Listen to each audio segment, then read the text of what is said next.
Bismillahirrahmanirrahim. Assalamualaikum warahmatullahi wabarakatuh. Alhamdulillahi ala ihsanih wa syukru lahu ala taufiqihi wa amtinanih. Wa ashhadu an la ilaha illallah wahdahu la syarika lahu ta'ziman li sya'nih. Wa ashhadu anna Muhammadan abduhu wa rasuluhu da'a ila ridwanih. Allahumma salli alaihi wa ala alihi wa ashabihi wa ikhwanih. Para hadirin yang dirahmati oleh Allah Subhanahu wa taala, alhamdulillah segala puji dan syukur wajib senantiasa kita panjatkan kehadirat Allah Subhanahu wa taala atas segala limpahan karunia dan kemudahan untuk bisa beribadah dan sujud kepada Allah Subhanahu wa taala. Dan alhamdulillah pada sore hari ini Allah Subhanahu wa taala telah memudahkan kita untuk bisa salat asar secara berjamaah. Dan ini demi Allah merupakan nikmat yang sangat agung yang Allah berikan kepada kita dan tidak diberikan kepada setiap orang. Para hadirin yang dirahmati oleh Allah Subhanahu wa taala, pada kesempatan yang berbahagia ini kita akan membicarakan tentang suatu ibadah yang sangat agung, ibadah yang dikatakan oleh para ulama seperti Al-Imam Ibn Rajab Al-Hambali rahimahullah dikatakan dengan wazifatul umur, yaitu tugas dan kewajiban seumur hidup. Ibadah apakah tersebut? Ibadah tersebut adalah bertaubat kepada Allah Subhanahu wa taala. Ibadah ini merupakan kewajiban yang diwajibkan bagi setiap manusia tanpa terkecuali.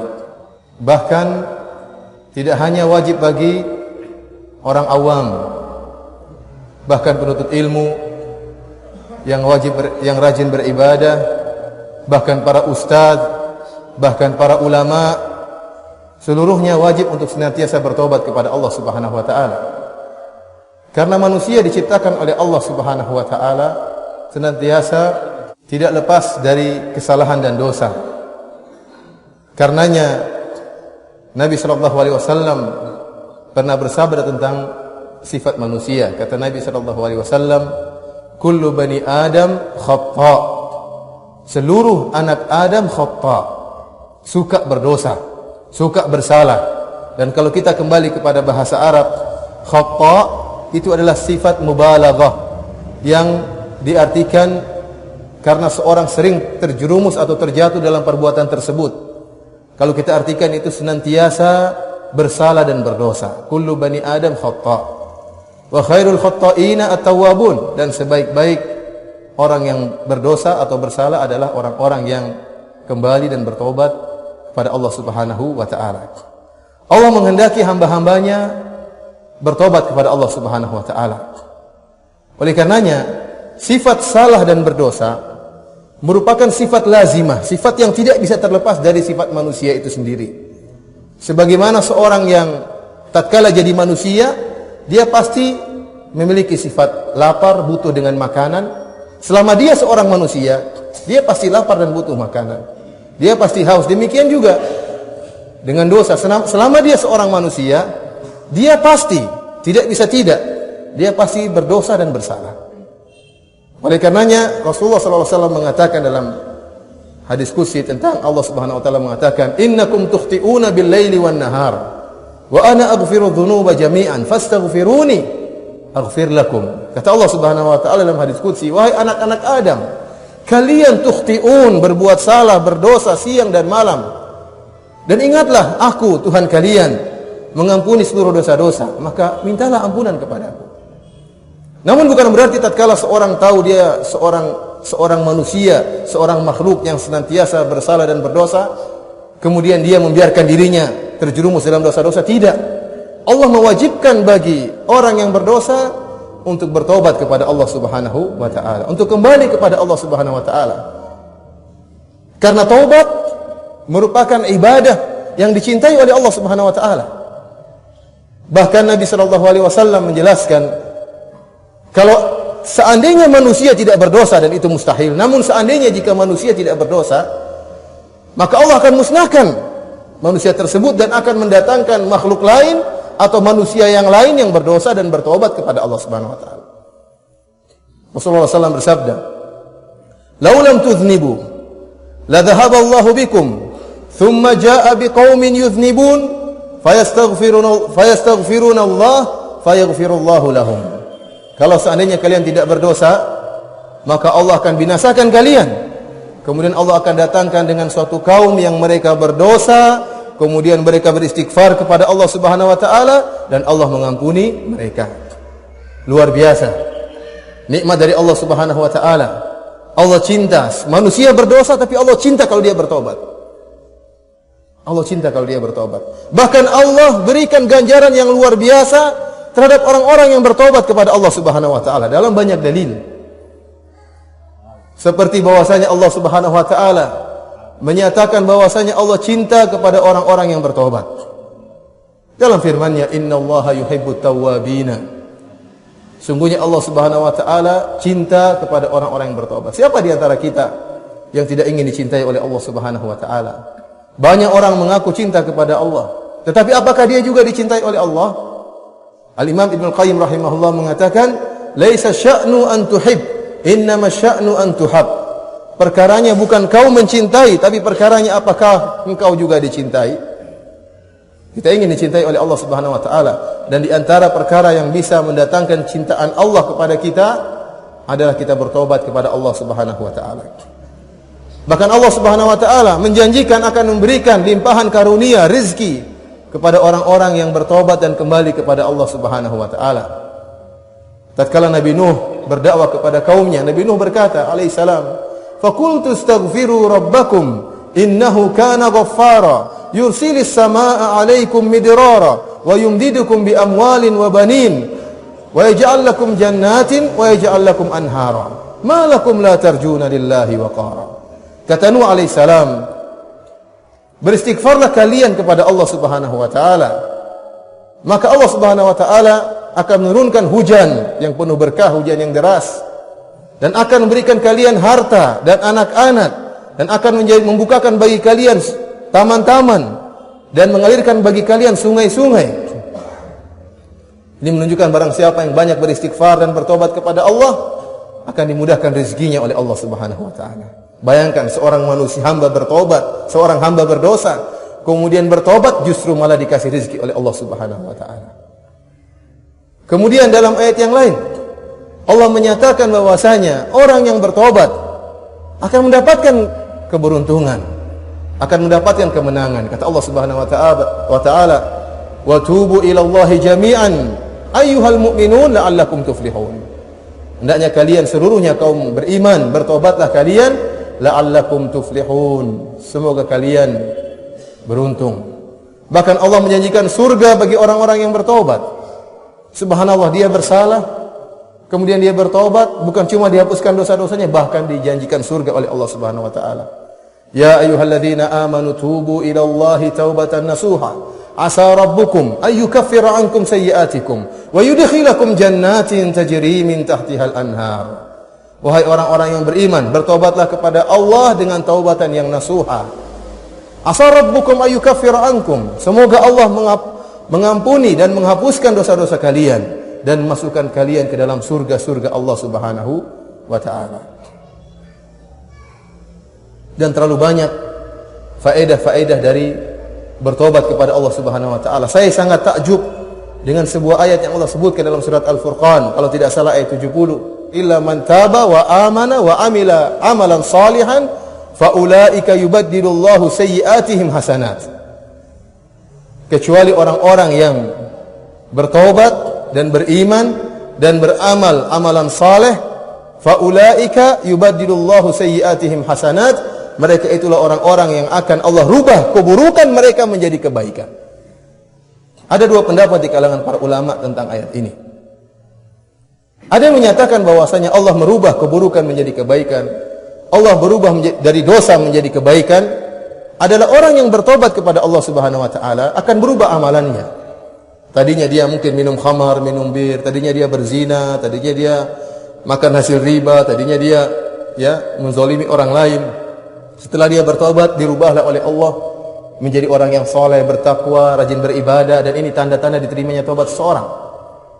Ada tafsiran yang kedua, yang disebutkan oleh para ulama dan ada dalil yang menunjukkan akan hal ini. Bahwasanya pada hari kiamat perubahan keburukan menjadi kebaikan ini akan terjadi pada hari kiamat, yaitu bahwasanya seorang yang telah bertobat dari suatu dosa, misalnya seorang berzina di dunia, kemudian dia bertobat kepada Allah Subhanahu wa taala, maka tatkala di akhirat kelak dosa ini, dosa zina ini Allah rubah menjadi kebaikan dan akan memberatkan timbangan kebaikannya. Jadi ini nikmat yang luar biasa bagi orang-orang yang bertobat. Namun ikhwan, para hadirin, tidak semua orang diberi taufik untuk bertobat. Tidak semua orang kembali bertobat kepada Allah Subhanahu wa taala. Karenanya, karena agungnya syariat taubat ini, sampai-sampai Nabi SAW menyunahkan salat namanya salat taubat. Jika seorang kemudian berdosa, kemudian dia salat 2 rakaat, kemudian dia bertobat kepada Allah, maka Allah akan menerima taubatnya. Para hadirin yang dirahmati oleh Allah Subhanahu wa taala, saya ulangi lagi perkataan para ulama yang mengatakan at-taubatu wazifatul umur. Taubat adalah tugas atau kewajiban sepanjang umur. Selama kita masih hidup, senantiasa kita bertobat kepada Allah Subhanahu wa taala. Nabi sallallahu alaihi wasallam berkata, "Wallahi inni la astaghfirullah fil yaumi wal lailah 70 marrah." Sungguhnya demi Allah saya beristighfar setiap hari 70 kali. Dalam riwayat disebutkan 100 kali Rasulullah SAW beristighfar. Dan demikian para salafus saleh. Para salafus saleh dahulu, mereka sering bertobat kepada Allah Subhanahu wa taala padahal dosa-dosa mereka sedikit, tapi mereka tahu bahwasanya yang jadi perkara mereka sedang melanggar perintah Rabbul Alamin.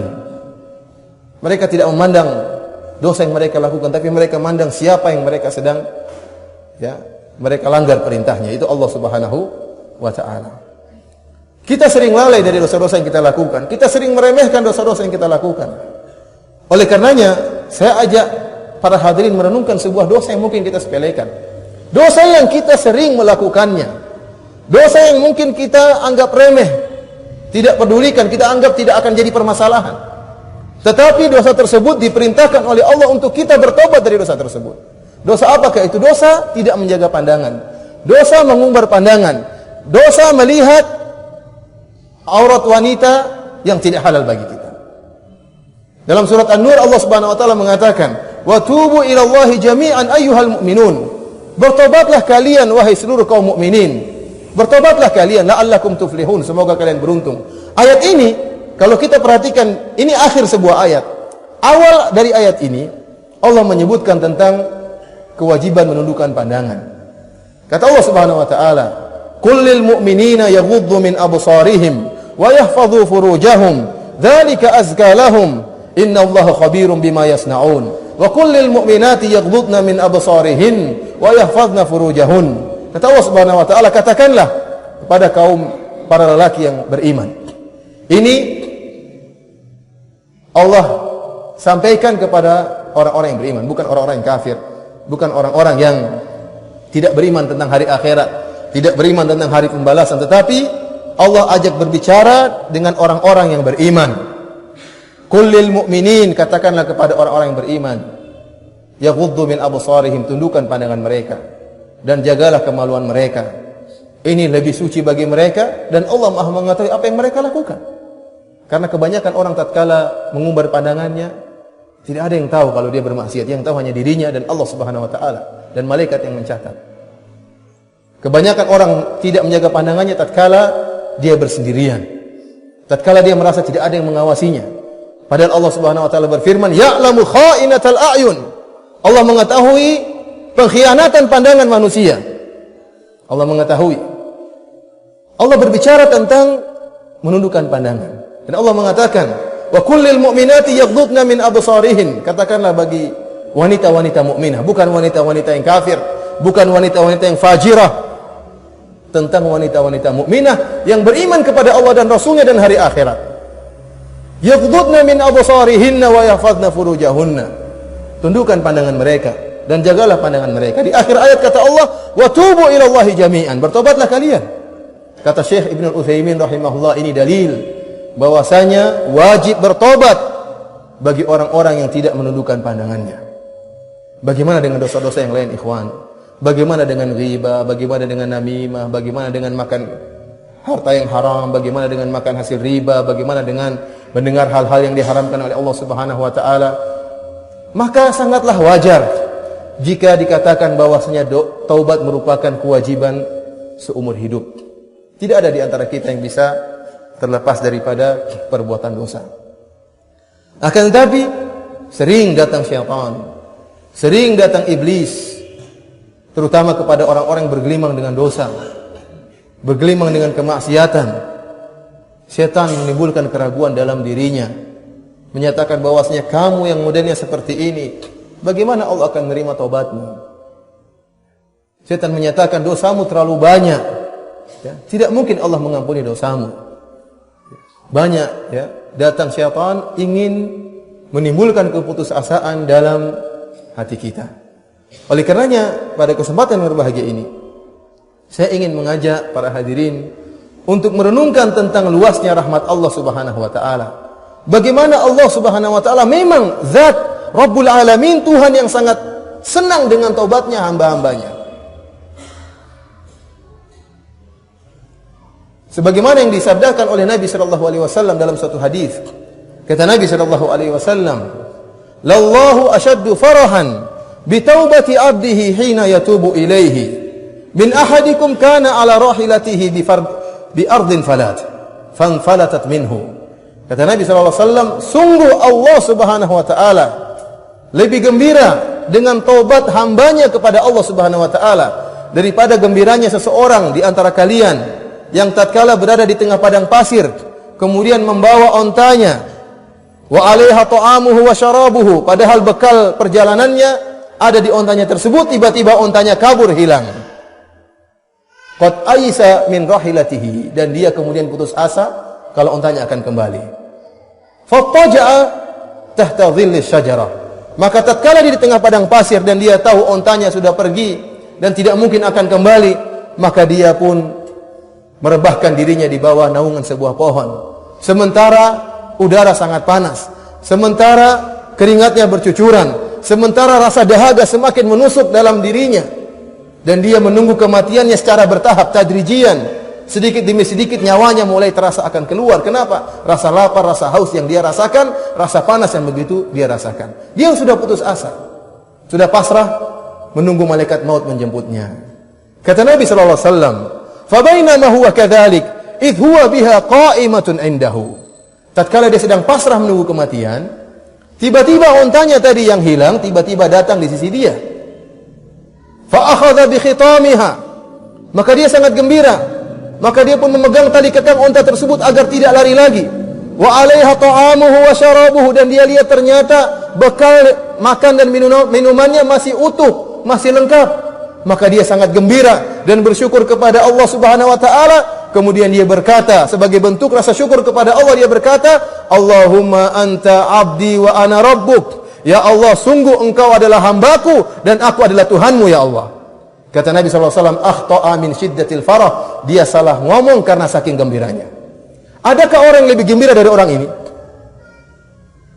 Yang dia menyangka maut akan menjemputnya. Karena saking gembiranya, dia salah ngomong, dia mengatakan, "Allahumma anta 'abdi wa ana rabbuk." Ya Allah, sungguh aku adalah Tuhanmu dan engkau adalah hambaku. Ini kalimat kufur. Tapi dia salah ngomong karena saking gembiranya. Kata Allah Subhanahu wa taala, "Lallahu asyaddu farahan." Allah lebih gembira dengan taubatnya seorang hamba daripada gembiranya orang ini. Oleh karena jangan sampai kita ragu-ragu untuk segera bertobat. Ingatlah, setiap kita kembali bertobat kepada Allah, maka kita sedang meraih rasa cinta dari Allah Subhanahu wa taala. Ada sebuah ayat dalam Al-Quran yang dikatakan oleh para ulama dengan arja ayatin fi kitabillah, ayat yang paling sangat memberikan harapan kepada hamba-hamba Allah, yaitu sebuah ayat dalam surat Az-Zumar, di mana Allah Subhanahu wa taala berfirman, "Qul ya ibadiyalladzina asrafu ala anfusihim la taqnatu min rahmatillah innallaha yaghfirudz dzunuba jami'an innahu huwal ghafurur rahim." Katakanlah, Allah perintahkan kepada Nabi SAW, sampaikanlah kepada hamba-hambaku, sampaikanlah seruan Rabb mereka, nida'un Rabbani, seruan ajakan Allah Subhanahu wa taala, ajakan ilahi. Ya ibadiyalladzina asrafu, wahai hamba-hambaku yang melampaui batas terhadap diri-diri mereka. La taqnatu min rahmatillah, janganlah kalian putus asa dari rahmat Allah Subhanahu wa taala. Innallaha yaghfiru dzunuba jami'an, sungguhnya Allah Subhanahu wa taala mengampuni seluruh dosa. Innahu huwal ghafurur rahim, sungguhnya Allah Maha Pengasih lagi Maha Penyayang. Lihat dalam ayat ini, ayat yang sangat memberi harapan kepada kita. Allah Subhanahu wa taala menamakan hamba-hambanya yang bermaksiat kepada Allah dengan hamba-hambaku, kata Allah. Allah masih menganggap mereka tukang maksiat, orang-orang yang membangkang perintah Allah, orang-orang yang melanggar perintah Allah. Allah namakan mereka hamba-hambaku.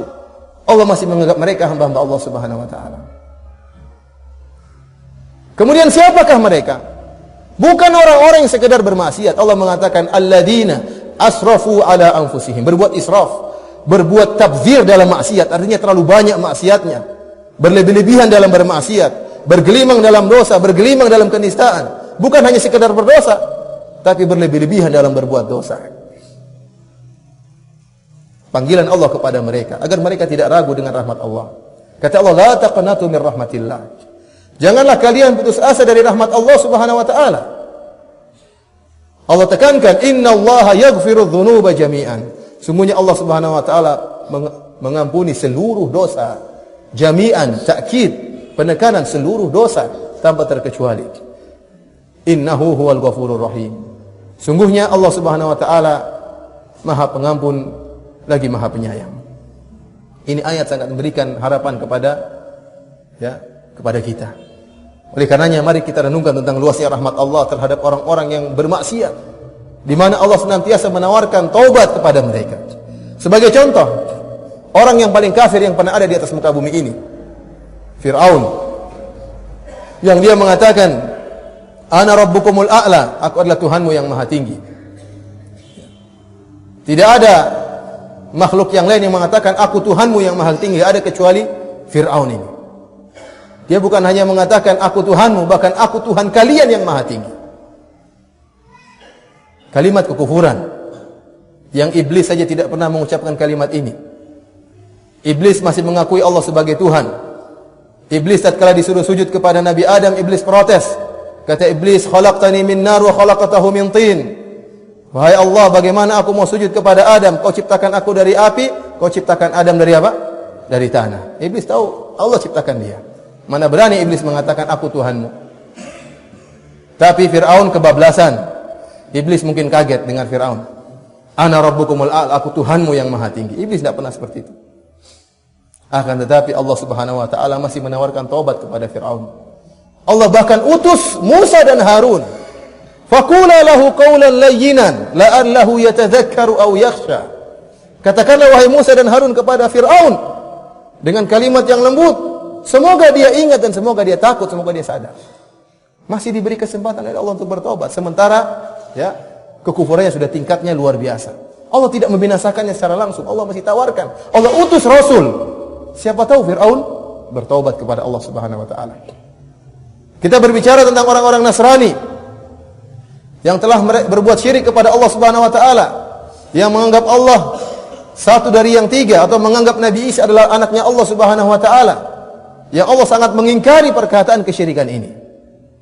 Allah Subhanahu wa taala berfirman, laqad kafara alladziina qalu innallaha thalithu thalatha. Sungguh telah kafir orang-orang yang mengatakan Allah satu dari yang tiga. Padahal Allah adalah ilahun wahid.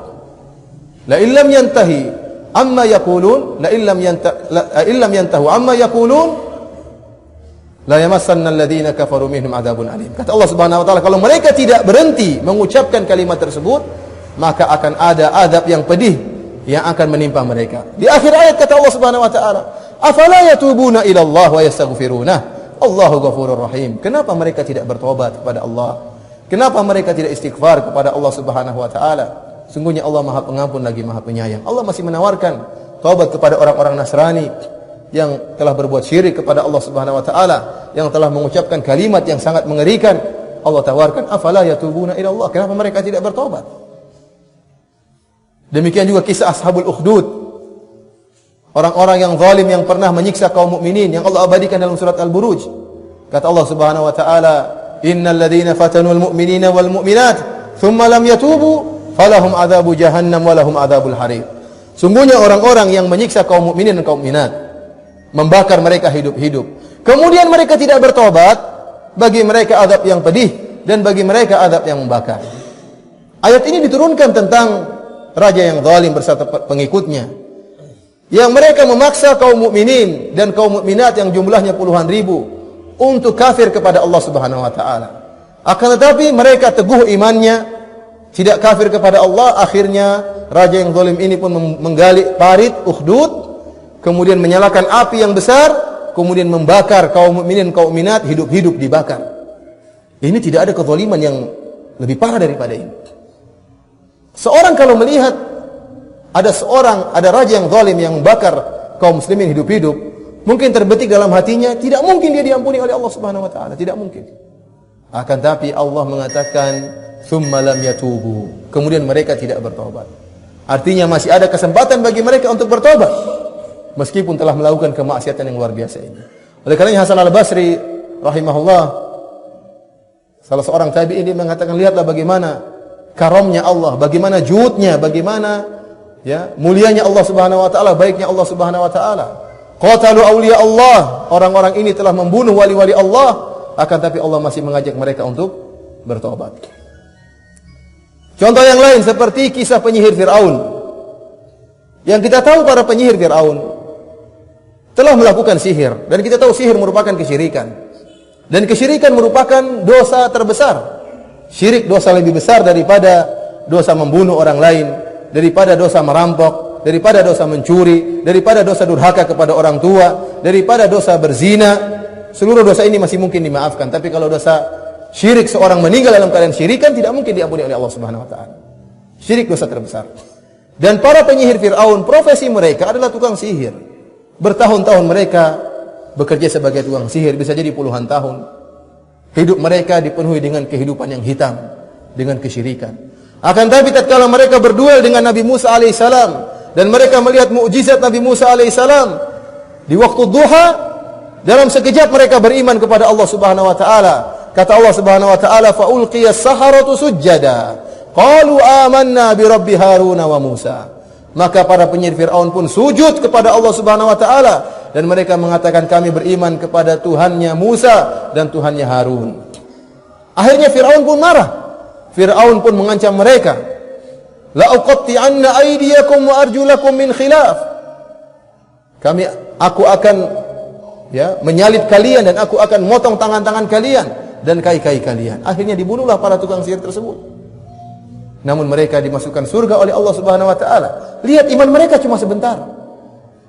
Tidak sampai sehari mereka beriman, tidak sampai satu siang mereka beribadah. Hanya sekali sujud kepada Allah Subhanahu wa taala. Akan tapi tatkala mereka bertobat, puluhan tahun dosa yang mereka lakukan dihapus oleh Allah Subhanahu wa taala, bahkan diganti dengan surga Allah Subhanahu wa taala. Apakah kita masih ragu untuk kembali bertobat kepada Allah? Dan rasa ragu bahwasanya dosa kita terlalu banyak, dosa kita terlalu bervariasi. Bagaimana Allah bisa memaafkan kita? Saya ajak juga para hadirin untuk merenungkan sebuah hadis. Yang hadis ini dikenal dengan hadis Qatilu Mi'ah. Hadis tentang kisah seorang pembunuh 100 nyawa. Lihat bagaimana sadisnya orang ini. Orang ini sudah membunuh 99 orang. Kemudian timbul dalam hatinya ingin bertobat kepada Allah. Karena terkadang betapapun orang bermaksiat, terkadang Allah kasih hidayah. Dalam hatinya masih apa? Ingin kembali. Antum mendapati orang mungkin minum bir, mungkin berzina, tapi dalam hatinya dia merasa gelisah dan ingin kembali. Kalau ada orang yang nampak hatinya ingin bertobat, sambut. Jangan malah ditakut-takuti. Sambut agar dia kembali kepada Allah Subhanahu wa taala. Ini orang sudah membunuh 99 orang, maka dia ingin bertobat dan dia bertanya tentang a'lama ahlil ard. Saya ingin tahu mana orang paling alim di atas muka bumi ini. Maka ditunjukkan kepada seorang yang paling ahli ibadah di atas muka bumi ini. Namanya ahli ibadah, rajin sholat, rajin beribadah, tapi enggak punya ilmu. Akhirnya dia bertanya, saya sudah membunuh 99 orang. Apakah ada kesempatan bagi saya untuk bertobat? Ahli ibadah ini karena tidak punya ilmu, dia memandang dengan perasaannya. Dia memandang dengan perasaannya, memang tidak mungkin orang sudah sadis ini, orang sudah sesadis ini masih diampuni. Maka dia mengatakan tidak mungkin Allah mengampunimu. Karena dikatakan tidak mungkin, dia pun marah, dipotonglah kepala ahli ibadah ini. Genaplah berapa sudah dibunuh? 100 orang. Akhirnya dia mencari lagi, akhirnya ketemu dengan seorang alim. Maka ditanya, kata dia, pintu taubat Allah terbuka. Tapi kau hendaknya pergi ke tempat negeri sana. Di sana banyak orang beribadah kepada Allah. Beribadahlah engkau kepada Allah bersama mereka. Akhirnya dia pun berjalan. Subhanallah, dia berjalan. Belum sampai ke negeri tersebut. Belum sempat beribadah. Tetapi niat taubatnya sudah dalam hatinya. Kemudian meninggal dunia. Allah masukkan ke dalam surga Allah Subhanahu wa ta'ala. Karenanya para hadirin dan yang dirahmati oleh Allah Subhanahu wa ta'ala, jangan kita ragu dengan luasnya rahmat Allah Subhanahu wa ta'ala. Kapan kita bertobat, kapan kita berdosa, hendaknya kita langsung bertobat kepada Allah Subhanahu wa ta'ala. Kalau perlu kita salat 2 rakaat, setelah itu kita beristighfar kepada Allah Subhanahu wa ta'ala. Ada beberapa perkara yang mungkin sering dilalaikan atau disalahpahami oleh sebagian orang yang berkaitan dengan masalah taubat. Yang pertama, ikhwani fillah wa akhwati fiddin azanillahu iyyakum, ketahuilah bahwasanya kewajiban bertobat adalah kewajiban yang harus segera dilakukan. Alal faur, kata para ulama, kewajiban yang harus segera dilakukan. Allah mengatakan wasari'u ila maghfiratin min rabbikum, bersegeralah kalian menuju ampunan Allah Subhanahu wa taala. Tidak boleh ditunda-tunda. Dan ingat, seorang terkadang datang kepada dia taswif, menunda-nunda. Nanti saja deh. Nanti saja baru saya bertobat. Tunggu waktu yang tepat. Tunggu bulan Ramadan. Tunggu kapan. Dia tidak tahu apakah dia akan masih diberi taufik untuk bertobat jika tiba waktu tersebut. Padahal kata Nabi SAW, seorang anak Adam jika melakukan kemaksiatan, nukitat fihi nuktatun sauda, maka hatinya tersebut akan diberi titik hitam dalam hatinya. Semakin banyak dia bermaksiat, semakin hitam hatinya. Dan juga jika semakin hitam, hatinya menjadi keras. Dan jika sudah semakin keras, sulit untuk bertaubat kepada Allah Subhanahu wa ta'ala. Dan ingat, hati ini sering berkhianat. Dan dia berkhianat tatkala di waktu-waktu yang sangat kita butuhkan. Betapa banyak orang mengatakan, nanti saya akan bertobat, nanti saya akan bertobat. Namun tatkala dia sakit parah, menghadapi sakaratul maut, lisannya tidak bisa mengucapkan la ilaha illallah. Tidak bisa. Kenapa? Hatinya tidak mau. Hatinya berkhianat di waktu-waktu dia butuhkan. Dan ini kita bisa rasakan. Seorang yang sering bermaksiat kepada Allah Subhanahu wa taala, tatkala dia salat 5 waktu, dia ingin khusyuk. Dia sudah patokan, saya ingin khusyuk dalam salat ini. Namun tatkala dia bertakbir Allahu Akbar ingin khusyuk, hatinya tidak mau. Hatinya tidak mau. Kenapa? Sebelum salat dia banyak bermaksiat kepada Allah Subhanahu wa taala. Tidak mau hatinya untuk buat dia khusyuk. Masih mending tatkala salat. Bagaimana tatkala sakaratul maut? Seorang mengatakan saya akan bertobat nanti begitu datang sakaratul maut, tiba-tiba kecelakaan, tiba-tiba menghadapi suatu kondisi, hatinya tidak mau untuk mengatakan astaghfirullah. Tidak mengatakan Allahumma inni atubu ilaik, tidak mau. Oleh karena jangan ditunda-tunda tobat tersebut. Karenanya para ulama mengatakan, di antara Ibnu Qayyim rahimahullah, menunda taubat itu dosa tersendiri. Menunda taubat itu dosa tersendiri, dan ini sering dilalaikan. Seorang yang menunda taubat, dia melakukan dosa tersendiri. Dia harus bertobat dari 2 bentuk dosa, dari dosa itu dan dosa menunda taubat. Jangan malu-malu untuk bertobat. Segera bertobat kembali kepada Allah, karena kita tidak tahu kapan malaikat maut akan mengetuk pintu kita. Yang kedua, yang berkaitan dengan masalah ini, yaitu bahwasanya para ulama menyatakan, dan ini yang dipilih oleh Imam Nawawi rahimahullah, tidak mesti kita bertobat, ya, artinya tidak disyaratkan suatu dosa diampuni kecuali setelah kita bersih dari dosa-dosa yang lain seluruhnya. Enggak. Terkadang seorang tidak mau bertobat. Kenapa? Dia mungkin makan hasil riba. Dia mungkin minum bir misalnya. Atau mungkin dia menggibah orang lain. Atau mungkin dia korupsi. Kemudian dia merasa tatkala mendolimi orang lain dia merasa berdosa. Atau tatkala dia korupsi dia merasa berdosa. Kemudian dia ingin bertobat, datang syaitan. Kamu percuma bertobat, kamu masih makan riba. Tidak usah bertobat. Kalau kamu bertobat sekalian seluruhnya. Waduh susah, saya masih butuh uang riba sekarang. Kalau saya tinggalkan kerjaan saya, mau kerja di mana? Yaudah nanti aja tobatnya. Nah ini salah ini. Tidak mesti disyaratkan kalau dia bertobat dari korupsi, harus bertobat dari segala dosa. Artinya, jika dia bertobat dari korupsi dan berhenti dari korupsi tersebut, dosa ini diampuni. Adapun dosa yang lain belum diampuni. Kalau dia belum mampu bertobat dari dosa A, dari dosa B, maka jangan dia berhenti bertobat yang dia mampu dari dosa C dan D. Bertobat dari dosa C dan D meskipun dia belum mampu, ya, jiwanya belum mampu untuk meninggalkan dosa A dan B. Tentunya yang terbaik dan yang wajib adalah bertobat dari segala macam dosa. Dan ini perkara yang ketiga yang perlu saya ingatkan. Seorang tatkala bertobat kepada Allah Subhanahu wa taala, berusaha untuk bertobat dari seluruh dosa baik yang dia sadari maupun yang tidak dia sadari. Dan inilah yang diajarkan oleh Nabi sallallahu alaihi wasallam. Contohnya dalam masalah syirik kecil. Contohnya dalam masalah riya. Betapa banyak di antara kita atau sebagian kita yang tatkala beribadah ingin dipuji oleh orang lain dan itu merupakan dosa, riya. Ingin disanjung oleh orang lain itu merupakan dosa. Kemudian dia melupakan dosanya tersebut atau dia tidak pedulikan dosa tersebut padahal itu merupakan dosa. Rasulullah SAW mengajarkan sebuah doa, Allahumma inni a'udzubika an usyrika bika syai'an a'lamuhu wa astaghfiruka lima la a'lamu. Ya Allah, aku berlindung kepada Engkau dari perbuatan syirik yang aku sadari dan dari perbuatan syirik yang tidak aku sadari.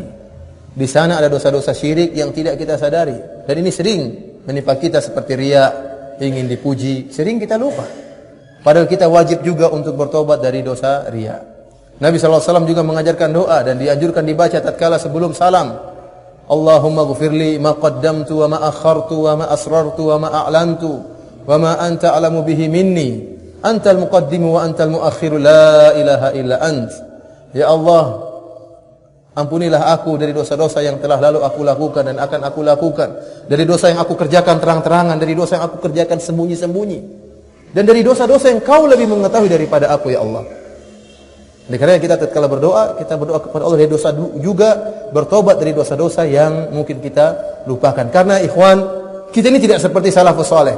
Salafus saleh dahulu mereka sangat jaga diri mereka, ya, sehingga terkadang mereka melakukan dosa-dosa yang mereka lakukan sangat sedikit dan mereka masih ingat dosa-dosa tersebut. Sampai di antara mereka ada yang berkata, wallahi saya ini tidak bisa sholat malam, itu hukuman dari Allah karena saya pernah berdosa pada waktu sekian dan sekian di tempat tertentu. Kita sih tidak sholat malam santai-santai aja. Kayaknya memang begitu ya, biasa. Tidak sholat malam, tidak sholat berjamaah, malas bersedekah, pelit. Kayaknya ya biasa aja. Mereka dahulu tidak. Para salafus saleh dahulu tatkala terhalangi dari sholat malam, dia merasa itu merupakan hukuman dari dosa yang pernah dia lakukan. Karena dosa tersebut dia ingat, saya pernah berdosa pada jam sekian di tempat sekian. Kita disuruh ingat dosa-dosa kita, bingung terlalu banyak. Berapa cewek yang sering kita lihat, hitung ada berapa? 1000 lebih mungkin. Nonton televisi santai-santai aja, menikmati aurat wanita santai-santai aja, menggibah orang lain santai-santai aja, dengar perkara-perkara yang haram, musik-musik dangdut santai-santai saja, malah ikut joget badannya, santai aja. Tidak merasa berdosa. Itu semua akan diminta pertanggungjawaban oleh Allah Subhanahu wa taala. Oleh karenanya tatkala kita bertobat kepada Allah Subhanahu wa taala dari segala dosa baik yang kita sadari maupun yang tidak kita sadari. Kemudian yang terakhir, ikhwani fillah azanillahu wa iyyakum, syarat diterimanya taubat. Yang pertama, taubat tersebut harus dilakukan sebelum matahari terbit dari arah barat atau sebelum seorang menghadapi sakaratul maut. Allah Subhanahu wa taala berfirman, "Wa laisatit taubatu lil ladzina ya'maluna as-sayyi'at hatta idza hadara ahaduhumul maut qala inni tubtul an." Dan bukanlah taubat ya bagi orang-orang yang melakukan dosa-dosa tatkala datang sakaratul maut kemudian dia berkata, "Ya Allah, aku bertobat sekarang." Tidak diterima oleh Allah Subhanahu wa taala. Oleh karena Nabi SAW mengatakan, Innallaha yaqbalu taubatal abdi ma lam yugharghir. Sungguhnya Allah menerima taubat seorang hamba sebelum nyawanya di kerongkongan. Oleh karenanya Fir'aun laknatullah alaih tatkala akan tenggelam, falamma adrakahul gharaqu qala amantu annahu la ilaha illa alladhi amanat bihi banu Israil. Tatkala Fir'aun akan tenggelam, dia mengatakan la ilaha illallah. Ya, mantap ini. Perkataan terakhirnya apa? La ilaha illallah. Tapi tidak diterima oleh Allah Subhanahu wa taala. Allah mengatakan, "Al-ana wa qad asaita qablu wa kunta minal mufsidin." Sekarang baru kau bertobat wahai Firaun. Sebelumnya engkau termasuk orang-orang yang berbuat kerusakan. Allah tidak terima. Orang sudah di sakaratul maut mengucapkan la ilaha illallah, aku bertobat, tidak diterima oleh Allah Subhanahu wa taala. Kemudian syarat berikutnya Ya. Sebagaimana dijelaskan oleh para ulama, di antaranya Imam Nawawi rahimahullah dalam kitabnya Riyadhus Shalihin, syarat diterimanya taubat yaitu pertama dia al-iqla' anidz dzam, dia tinggalkan dosa tersebut. Ya. Dia tinggalkan dosa tersebut. Yang kedua, nadam, dia menyesal dengan perbuatan dosa tersebut. Karena ikhwan, ada sebagian orang bukan menyesal dengan dosa, bahkan bangga dengan dosa.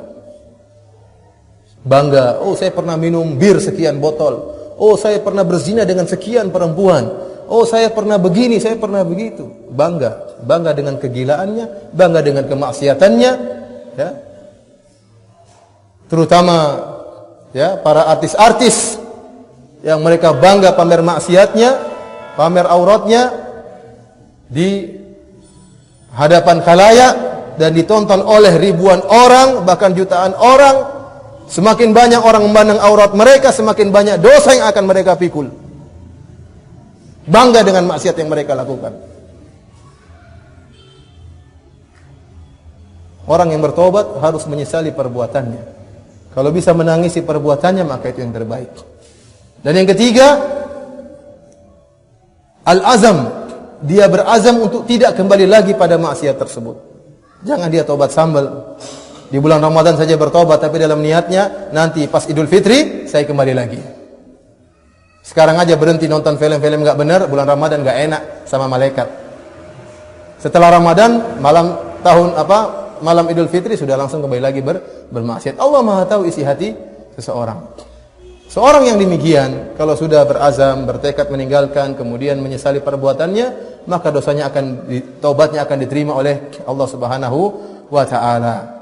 Dan syarat keempat yang disebutkan oleh Al-Imam Nawawi rahimahullah, jika dosa tersebut berkaitan dengan hak orang lain, maka harus dikembalikan hak tersebut. Barang siapa yang mencuri harta orang lain, mencuri mobil orang lain, mencuri uang orang lain, jika dia ingin bertobat, maka harus dikembalikan uang tersebut, harus dikembalikan mobil tersebut. Mencuri sapi orang lain, kembalikan sapi tersebut. Mencuri tanah orang lain, kembalikan tanah tersebut. Jangan dia mengatakan saya bertobat kepada Allah, astagfirullah 1000 kali, mobilnya masih dia pakai, tanahnya masih dia pagari. Nah, ini tidak benar. Harus dikembalikan hak orang lain tersebut kepada pemiliknya, baru diterima tobatnya oleh Allah Subhanahu wa taala. Demikian saja ikhwan wa akhwat apa yang bisa Anda sampaikan pada kesempatan kali ini. Semoga Allah Subhanahu wa taala memberi taufik kepada kita untuk senantiasa banyak bertobat kepada Allah Subhanahu wa taala. Nabi SAW mengatakan, tuba liman wajada fi sahifatihi istighfaran katsiran. Sungguh beruntung seorang yang dia mendapatkan dalam catatan amalannya banyak istighfar, yang senantiasa diberi taufik oleh Allah untuk senantiasa beristighfar atas dosa-dosa yang dia lakukan. Wallahu taala a'lam bishawab. Tidak ada pertanyaan kan? Ada. Dari teman-teman yang pengajian ya, dari jamaah masjid ini, kalau ada yang bertanya, ya, karena kita berterima kasih ya telah diberikan kemudahan untuk bisa mengisi di masjid ini ya. Terima kasih kepada penyelenggara ya. Dan kalau ada pertanyaan dari jemaah di masjid ini atau di kampung ini, saya utamakan. Saya persilakan orang yang bertanya.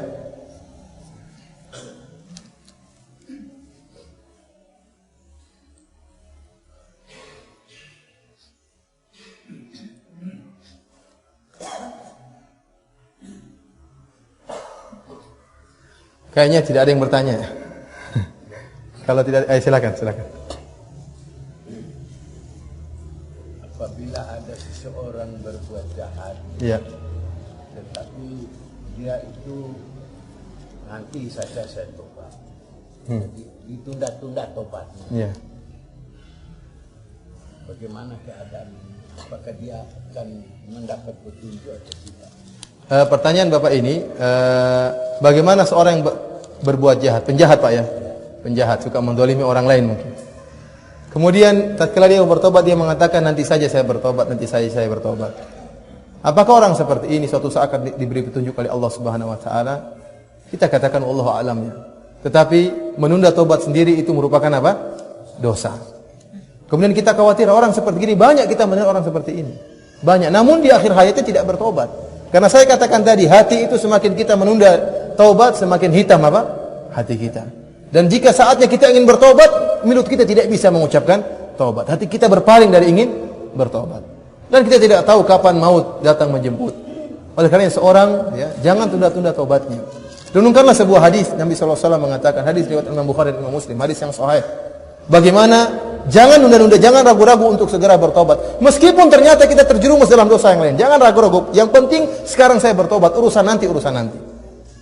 Rasulullah SAW mengatakan ada seorang hamba yang dia berdosa. Kemudian dia mengatakan, Rabbi ghfirli, ya Allah ampunilah aku.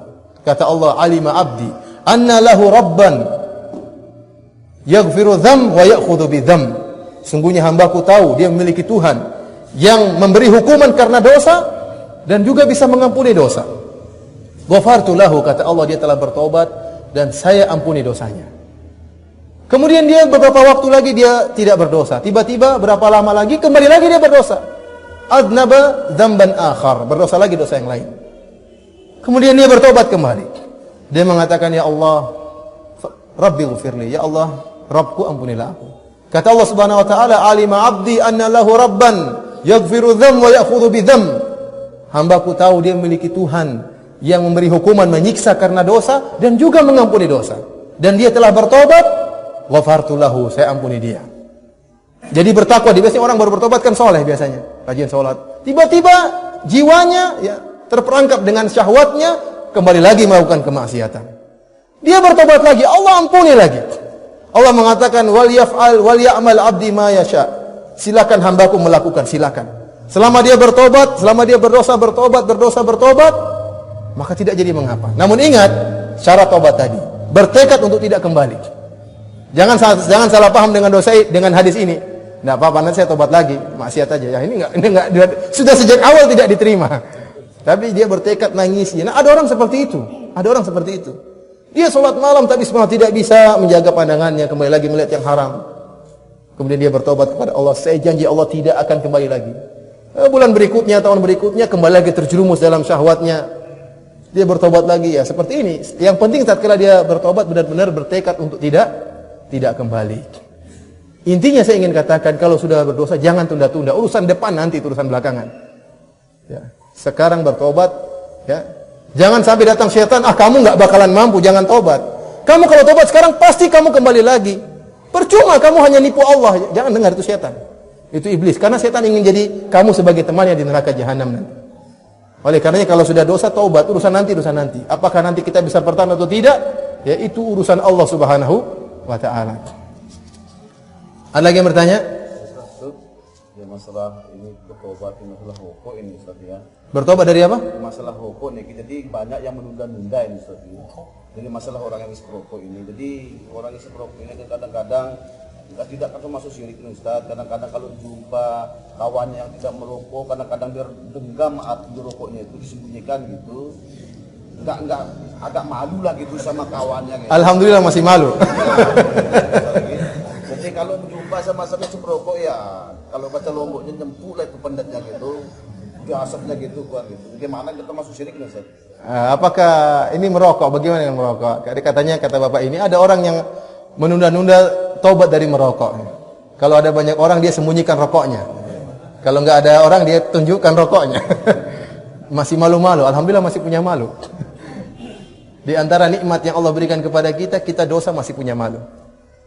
Karena kalau kita sudah punya malu, ada tergerak untuk tahu kita ini salah dan tergerak untuk kembali kepada Allah Subhanahu. Jadi masalah kalau sudah enggak punya malu. Dan kita kalau sudah berbicara tentang rokok, ya tentunya saya katakan jelas bahwasanya rokok itu haram. Ya mohon maaf mungkin ada yang mengatakan makruh, tapi kita tahu secara kasat mata rokok itu hukumnya haram berdasarkan kesepakatan seluruh dokter. Tidak ada dokter yang bilang rokok itu banyak faedahnya. Bahkan rokok itu mengandung banyak racun, mengandung ini, bisa menyebabkan ini, bisa menyebabkan itu. Meskipun sang dokter juga merokok, tapi dia tahu rokok itu apa? Tidak beres. Bahkan iklan rokok yang besar, gambarnya laki-laki yang jantan begitu hebatnya, mungkin lagi naik kuda, mungkin lagi minum kopi hitam, semakin hitam semakin jantan. Di bawahnya ada tulisan nih, peringatan pemerintah, rokok itu berbahaya begini. Kalau ada orang bakar uang, semua orang sepakat haram. Bagaimana dengan uang yang satu? Ada orang yang merokok satu hari entah berapa suap. Dan semua orang sepakat. Tidak ada seorang pun kalau nalurinya masih hidup, nalurinya masih baik, tatkala merokok dia bilang bismillah. Ada atau tidak? dia pasti malu. Dia pasti malu. Apakah ada orang setelah merokok dia mengatakan alhamdulillah? Tidak ada. Kalau barang yang halal dia pasti makan permen pun kita bilang bismillah, enggak jadi masalah karena halal. Kita kalau rokok kita malu bilang aduh enggak enak sama malaikat. Enggak enak sama Allah Subhanahu wa taala. Naluri kita menolak. Dan yang sangat saya sedihkan terhadap orang yang merokok. Terkadang orang merokok itu hanya memikirkan dirinya. Terutama kita orang-orang yang tidak merokok, ya. Orang merokok kadang tidak peduli, dia lagi merokok ada anak kecil di samping dia, ada bayi, dia tidak peduli. Dia tidak peduli. Saya pernah bertemu dengan orang yang merokok, ada sahabat yang tegur, tolong merokoknya pindah, ada anak yang sakit. Kamu yang pindah ke sana. Subhanallah. Jadi dia tidak peduli orang lain, yang penting dia puas, ya. Ya mohon maaf ya, karena memang kita tahu ya, namanya rokok ini ya banyak dilakukan oleh saudara-saudara kita, ya terutama karena mungkin menganggap itu makruh, ya. Namun sungguhnya sangat mengganggu, terutama tatkala sedang sholat.